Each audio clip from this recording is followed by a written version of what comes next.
시편 85편입니다. 시편 85편 10절에서 13절까지 구약성경 865쪽에 있습니다.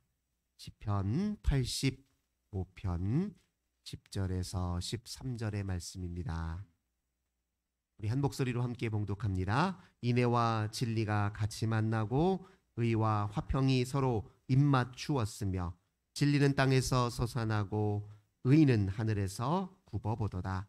여호와께서 좋은 것을 주시리니 우리 땅이 그 산물을 내리로다. 의가 주의 앞에 앞서가며 주의 길을 닦으리로다. 아멘. 오늘도 주님과 함께 하루를 시작하시는 우리 모든 성도님들, 하나님께서 하늘의 크신 은혜와 평화 가득 부어주시길 주님의 이름으로 간절히 기원합니다. 오늘 본문 말씀 통해서 하늘의 뜻을 땅에서 이루다, 이런 제목으로 함께 은혜 나누도록 하겠습니다. 오늘 본문을 통해서는 특별히 하나님께서 우리에게 베푸시는 구원의 여러 다차원적 의미를 함께 살펴보려고 합니다. 그리고 구원받은 백성들을 통해서 나타나는 하나님의 놀라운 역사가 어떤 것인지 함께 살펴보려고 합니다. 성경은 이제 구원에 관해서 다양한 이제 상징 언어들로 표현하고 있습니다. 우선 1절 말씀 한번 보시겠습니다. 여호와여 주께서 주의 땅에 은혜를 베푸사 야곱의 포로된 자들이 돌아오게 하셨으며, 구원은 포로된 상태로부터 노임을 받고 포로된 상태로부터 자유를 얻는 것을 이제 의미합니다. 한번 생각해 보십시오. 유다 백성들이 바벨론 포로로 끌려갔을 때 낯선 땅에서, 타국 땅에서 살아야 됐잖아요. 즉 뿌리와 기원과 목적을 잃어버린 상태를 의미합니다. 내가 어디로부터 기원했고 내 뿌리가 무엇이고 내 근본이 무엇인지를 잃어버리는 상태, 그리고 내가 어디를 지향해야 되고 어디를 향해 살아야 되고 내 인생의 궁극적인 목적은 무엇인지 잃어버리는 상태, 이게 포로된 상태입니다. 뿐만 아니라 그곳에서 엉뚱한 주인을 섬겨 살아야 되잖아요. 바벨론 왕, 즉 그 왕은 실제 왕이 아닙니다. 여호와 하나님이 우리의 왕이시고 우리의 진정한 통치자이신데, 여호와 하나님의 통치가 아니라 엉뚱한 세속의 권력의 노예로 살아야 됐잖아요. 고대의 이제 왕정 제도라고 하는 것은 왕 이외의 모든 백성은 다 노예예요. 똑같아요. 노예입니다.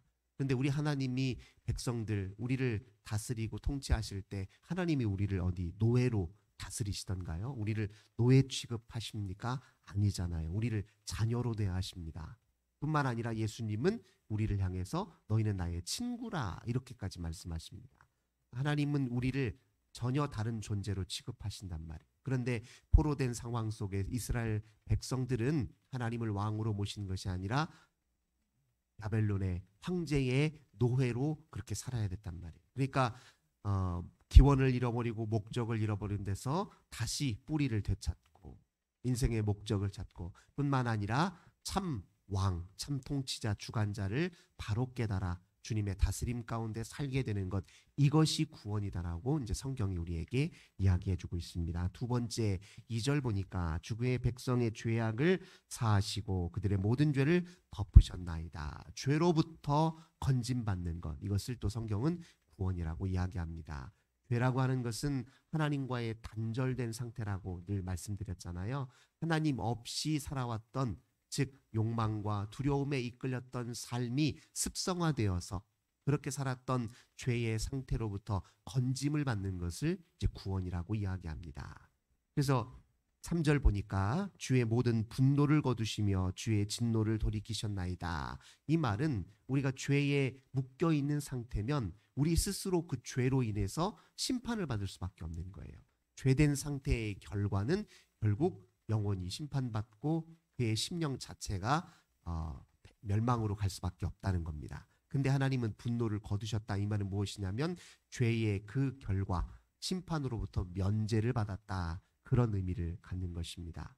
죄의 결과가 곧 멸망이기 때문에 죄로부터 건짐을 받으면 당연히 새로운 생명을 누리는 것이겠죠.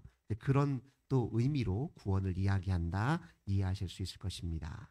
그리고 또 6절을 건너뛰어서 보겠습니다. 주께서 우리를 다시 살리사 주의 백성이 주를 기뻐하도록 하지 아니하시겠나이까. 즉 구원은 무엇이냐면 우리의 심령이 누구를 찬미하느냐의 문제예요. 누구를 예배하느냐? 주를 기뻐하고 주를 예배하는 것, 이게 구원의 의미입니다. 그전에는 우리가 이 세상에 헛된 것을 숭배하며 산단 말이에요. 가장 값진 것이 이 세상의 보화라고 그렇게 여겨요. 세상 사람들이 다 좋아하는 것, 마음에 품고 사는 것을 나도 숭배하며 살았단 말이에요. 근데 숭배의 대상이 달라지는 것, 이게 구원이라는 거예요. 여호와 하나님만이 우리의 영원한 즐거움이시고 우리가 마지막까지 찬미하고 찬양해야 될 대상이 하나님이시라는 것을 깨달아 알아서 찬양의 대상이 달라지는, 사랑의 대상이 달라지는 겁니다. 우리 마음을 전부를 쏟을 대상이 달라지는 것을 성경은 구원이라고 얘기합니다. 그 다음에 또 8절 말씀 보겠습니다. 내가 하나님 여호와께서 하실 말씀을 들으리니 무릇 그의 백성 그의 성도들에게 화평을 말씀하실 것이라. 성경은 또 구원을 무엇이라고 하냐면 평화를 얻는 것, 화평한, 이게 관계 회복이라는 의미를 갖고 있습니다. 사실 인간이 처해 있는 이 곤궁한, 그 영혼의 곤궁한 상황이라는 것은 무엇이냐면 근본적으로 모든 관계가 원활하지 못하다는 걸 뜻해요. 예를 들면 창세기에서 아담과 하와의 타락의 과정을 보면요, 이 모든 관계들이 다 서로 단절되는 느낌을 지울 수가 없습니다. 예를 들면 뱀의 유혹에 넘어가서 스스로 네가 이 선악과를 먹으면 눈이 밝아져서 하나님처럼 될 것이다 하는 말에 혹해가지고 그가 이제 선악과를 따먹는 과정, 또 그 이후의 모든 과정을 한번 살펴보십시오. 또 하나님 스스로 하나님이 되려 하면서 하나님과의 관계 문제가 생겼잖아요. 단절이 생겼습니다. 그리고 두 번째로 그렇게 선악과를 먹고 나서 제일 먼저 했던 일이 뭐냐면 눈이 밝아지니까 자기가 벌거벗은 모습이 갑자기 부끄럽다는 느낌이 들어서 자기 몸을 가리려고 했습니다. 이건 어떤 상징적 의미를 가냐면 자기 자신과 관계가 소원해졌다는 뜻이에요. 즉 자기 자신과의 관계에 단절이 생겼다는 것을 의미합니다. 그리고 세 번째로 그렇게 먹고 나니까 하는 일이 뭐였냐면 아담은 하와를 핑계로 제가 하와 때문에 하와의 유혹에 넘어가서 제가 이 선악과를 먹었습니다. 이렇게 얘기해요. 하와는 또 뱀에게 핑계를 돌리면서 뱀 때문에 내가 유혹에 넘어가서 선악과를 먹었습니다. 이게 뭡니까? 서로 간의 관계가 서로 또 단절됐다는 걸 의미합니다. 뿐만 아니라 이제 하와가 뱀에게 책임을 돌리는 것은 인간과 또 자연 사이의 관계에 단절이 생겼다는 걸 의미해요. 하나님과의 관계 단절, 나 자신과의 관계 속에서 단절, 또 이웃과의 관계 속에서의 단절, 자연과의 관계 속의 단절, 모든 관계가 다 어그러졌다라는 것을 창세기 그 타락 신화를 잘 살펴보면 다 등장합니다. 그런데 우리가 구원을 얻는다라고 하는 것은 그런 모든 일그러진 관계가 다 아름답게 소통하게 되고 그 관계가 회복된다는 걸 의미해요.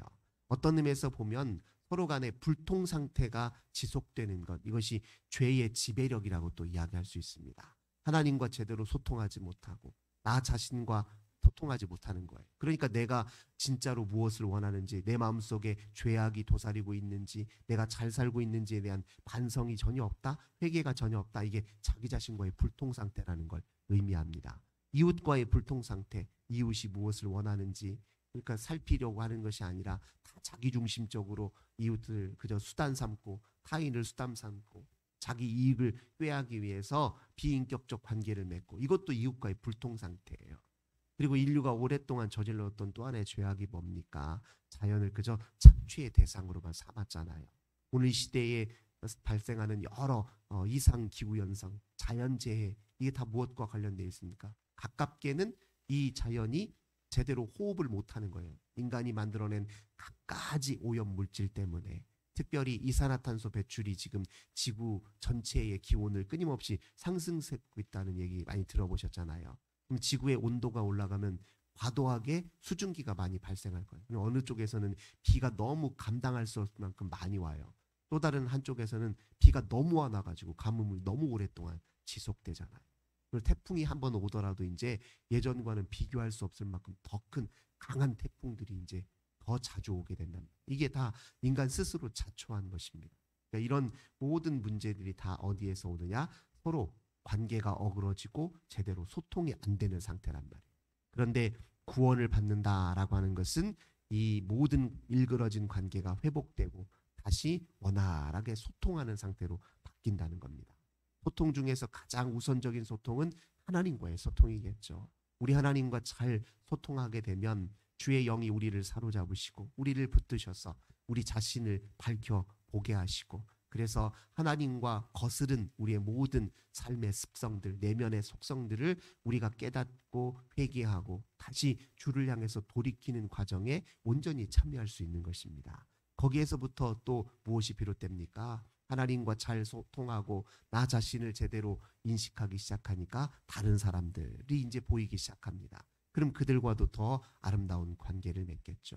이렇게 모든 구원을 통해서 나타나는 현상들이 무엇이냐, 그 결과가 무엇이냐, 오늘 읽었던 본문이라는 겁니다. 우리가 구원받은 백성으로서 하나님과 잘 통하게 되면 인애가 나타나고 진리가 나타난다는 겁니다. 우리의 마음속에 사랑이 샘솟고 우리의 삶의 근본 동기에, 근원적 동기에 사랑이 있다는 겁니다. 우리가 뭔가를 도모하고 계획할 때 그 모든 것은 진리에 부합되기 시작한다는 거예요. 참된 이치와 진실에 근거하여 무엇을 계획하고 우리가 행하는 모든 일들이 다 진리에 기초할 수 있다는 겁니다. 뿐만 아니라 의가 우리 삶에 나타난다는 겁니다. 의라고 하는 것은 무엇을 뜻합니까? 이것은 약한 사람들, 연약한 사람들, 고통받는 사람들을 아파하고 함께 아파하고 공감하고 그들을 위해서 내 것을 나누고 돌보는 일을 이제 의라고 이야기합니다. 이제 한자로도 그 의를 참 잘 표현해요. 왜 머리 양머리자 양자에다가 밑에는 뭐는 나아자를 쓴단 말이에요. 내가 양을 떠받드는 그런 모습을 의로 한자로 표현하면 그렇게 얘기합니다. 그러니까 뭐냐면 약자를 돌보는 일. 그다음에 또 영어로 의롭다 할 때는 right 이렇게 하잖아. 오른쪽. 근데 우리 예수님 비유하셨을 때 최후 심판에 양은 오른편에 염소는 왼편에 두셨잖아요. 양은 어떤 사람들을 비유합니까? 예수 그리스도 가장 지극히 작은 자를 자기와 동일시하셨던 그분이 뭐라고 얘기하셨습니까? 지극히 작은 자 한 사람을 먹이고 목마를 때 물을 주고 또 추울 때 옷을 입혔을 때 그게 바로 나에게 행한 것이다 하면서 너희는 의롭다 하면서 오른편에 두셨단 말이에요. 네, 옳다라고 하는 것은 그런 의미를 지니고 있습니다. 지극히 작은 자 한 사람을 존귀하게 여기는 그 마음, 그게 의란 말이에요. 그게 구원받은 백성들에게 나타나는 일이죠. 우리 주님과 관계가 회복되면 보십시오. 그러면 모든 존재들이, 모든 생명이 다 하나님에게서 기원한 것이고 하나님의 피조물이니 얼마나 다 존귀하고 값집니까? 함부로 대할 수가 없어요. 제대로 알게 되면 우리의 실체를 알게 되고 근본을 알게 되고 우리가 누구인지를 알게 되면 함부로 할 수가 없습니다. 어떤 생명이든 어떤 사람이든 다 하나님의 형상으로 지음받았고 다 하나님의 호흡과 숨결로 살게 되었고 영이 그 안에 깃들어져 있는 것 아닙니까? 뿐만 아니라 모든 사물, 모든 자연 속에서도 역시 하나님의 흔적들이 다 남아있는 것 아닙니까? 그러니까 사실은 생명 자체에 대한 경외심을 가질 수밖에 없습니다. 거기에서 바로 의가 나타나는 것이죠. 또 이제 진리가 땅에서 섰고 저 하늘의 진리가 이 땅에서 이루어진다는 겁니다. 이 진리라고 하는 것은 어떤 의미에서 보면 추상적 의미예요. 눈에 보이는 게 아닙니다. 근데 그 진리를 이 땅에서 경험할 수 있도록 만드는 존재가 우리예요. 이게 땅에서 그래서 솟아난다는 의미입니다. 눈에 보이지는 않지만 우리가 힘쓰고 땀을 흘리고 애를 써서 행함으로 그 진리를 경험할 수 있도록 만든다는 겁니다. 하늘 뜻이 어디 보입니까? 안 보인단 말이에요. 그러나 우리가 그 뜻을 향해 움직이고 살면 우리를 통해 놀라운 일들이 나타나지요. 다른 사람들이 우리가 주님 뜻에 합당하게 살면 우리를 통해서 희망을 갖고 삶의 이유를 찾게 되고 우리 때문에 웃음을 지을 수 있다는 거예요. 그게 바로 이제 땅에서 이룬다라는 뜻입니다. 그래서 하나님께서 궁극적으로 원하는 건 무엇이냐면 우리가 하나님의 백성이 되어서 하나님과 잘 소통하고 하나님의 통치에 따라 입각하여 삶으로 이 세상을 하나님이 본래 창조하실 때 의도하셨던 목적대로 새롭게 하시고 아름답게 하시고 풍요케 하시는 것이 이제 구원의 궁극적 목적이라는 겁니다. 그래서 12절에 여호와께서 좋은 것을 주시리니 우리 땅이 그 산물을 내리로다. 하나님께서 지으신 이 모든 세상이 처음 지었을 때 보시기에 좋았더라 했던 그 모습. 그래서 우리와 이 자연과 이 생태계, 이 살고 있는 존재하는 모든 것들이 아름답게 조화를 이루어서 이곳이 정말 풍요와 참된 의미의 번영을 이루는 것. 그게 이제 하나님이 원하시는 일이잖아요. 그래서 하나님을 보니 그 모습을 기뻐하신단 말이에요. 그걸 보시기에 좋았더라. 그렇게 창세기에 선언하고 있지 않습니까? 그걸 이제 회복하는 것이 하나님의 이제 궁극적, 우리를 향해서 기대하시고 원하시는 궁극적 목적이라는 것입니다. 이제 그래서 13절에도 보면 의가 주의 앞에 앞서가며 주의 길을 닦으리로다. 하나님의 그 의 뜻, 여기서 말한 은의 이제 그 뜻으로 이제 해석해도 좋을 것입니다. 그 뜻이 이 땅에 온전히 이루어지도록. 그래서 우리 예수님이 항상 기도하실 때 뭐라고 기도하셨습니까? 뜻이 하늘에서 이루어진 것처럼 땅에서도 이루어지다. 그게 나라가 이곳에 오는 거예요.